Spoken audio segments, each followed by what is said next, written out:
মিলন মেলায় শিল্প সম্মেলনের বাইরে হঠাৎ কিছুক্ষণের ধুন্ধুমার সিপিএমের দলের পতাকা ছড়াই সমর্থকদের নিয়ে সেখানে হাজির সুজন চক্রবর্তী, কান্তি গাঙ্গুলিরা।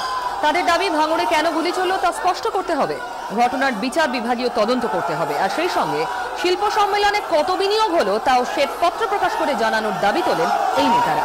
পুলিশের সঙ্গে রীতিমতো ধস্তাধস্তি শুরু করে দেন সিপিএম এর নেতা কর্মীরা। অবরোধ করা হয় পরমা আইল্যান্ডের সামনের রাস্তা।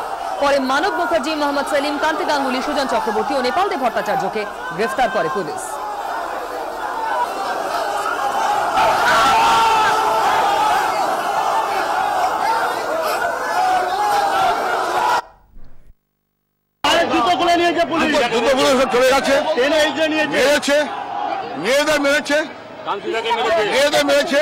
কান্তি গাঙ্গুলি মার খেয়েছে, আমরা কেস হয়েছি, আমরা রাস্তায় বসলাম।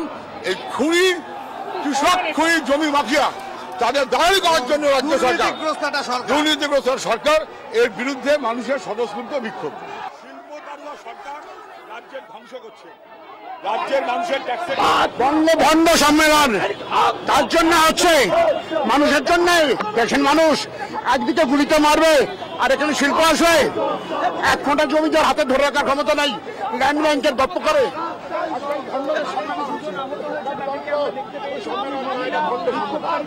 শুধু আশ্বাস, শুধু প্রতিশ্রুতি দিয়ে সরকার হয় না। এই চরম বিক্ষোভ, আমরা এই নিয়ে কথা বলেছিলাম সুব্রত মুখার্জি, রাজ্যের মন্ত্রীর সঙ্গে। তার প্রতিক্রিয়া শুনুন।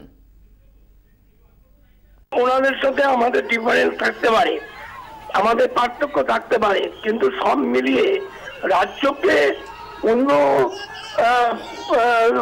কাছে আসিয়ে আর অসম্মানিত করে এর নাম রাজনীতি। এই রাজনীতি ওদের মার্কস লেনিন শিখিয়েছে। তার প্রতিবাদে আর জায়গা ছিল না, আর দিন ছিল না। আমি তার প্রতিবাদ করতে পলিটিক্যালি করতেই পারে, কিন্তু তার আর কোনো জায়গা ছিল না, না সময় ছিল না। কালকে হলেই তো শেষ হয়ে যাবে।